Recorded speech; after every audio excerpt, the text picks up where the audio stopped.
How were you able to build relationships with the new staff and have a good relationship with them? Well, I know some guys were actually here when the decision about Coach Lee was made, and I was actually up in Strasburg, Virginia, playing summer ball, so I didn't really get that. There was just a lot of uncertainty, and I remember when they hired Coach Bakich, within like the first maybe day, I mean, he reached out to me, a bunch of other guys, like, hey, how's summer ball going? I made it a point to try and get in contact with him as much as I could. The first phone call he ever made to me, I completely missed it. I didn't recognize the number, did not answer it. And then I was like, hey, what's Coach Bakich's number? And they were like, and so I was like, oh, I might want to call him back. But yeah, and then Coach Bellinger from Florida State, he's our pitching coach now. He's probably one of the best pitching coaches in the country, without a doubt in my mind. He's just the way he connects with his pitchers and the philosophies that he instills in us is something that I've never really had before, especially going from, because I'm a converted catcher. Mm-hmm. So, I caught pretty much my entire life. I pitched in high school a lot too, but last year I was mainly a catcher. Mm-hmm.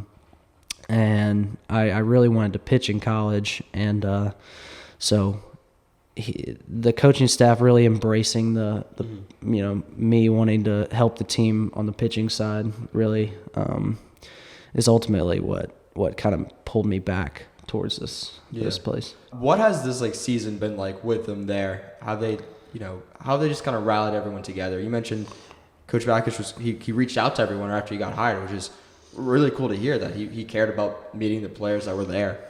But how has he implemented what he's done with this team? Like I said, I've pretty much talked about it this whole time, just that competing aspect of things and kind of the tradition and standards of Clemson baseball. Like we have team standards that, you got to follow. Everybody has player opportunities. Just kind of that mentality of nothing is ever going to be handed to you. You're going to have to work for it. So like in the fall, we'd do 6:13 a.m. like lifts or mental toughness Wednesdays where we're running on the track, and it's some guys have never ran on the track before in their life, and it's kind of like, oh man, this sucks, but it might suck, but good, it's that I think that's probably what helped us just learn to have that dog mentality and even just they always talk about leave the jersey in a better place than it was when you got it, and that kind of just sticks with all of us, and we're trying to do some very special things this year and in the future. Yeah. So kind of just that culture aspect is what they've brought back. The culture, the standards, stuff for everybody to just kind of buy into. Yeah. What do you mean by leave the jersey in a better place than you found it? Just like build. So we're not out for individual accolades. We're trying to add as much value to the team as we can. And like in our intro video, when Coach Bakich says it's all going to be about, adding value to an already, very storied program. Team 126, that's what we are, is... what does that mean?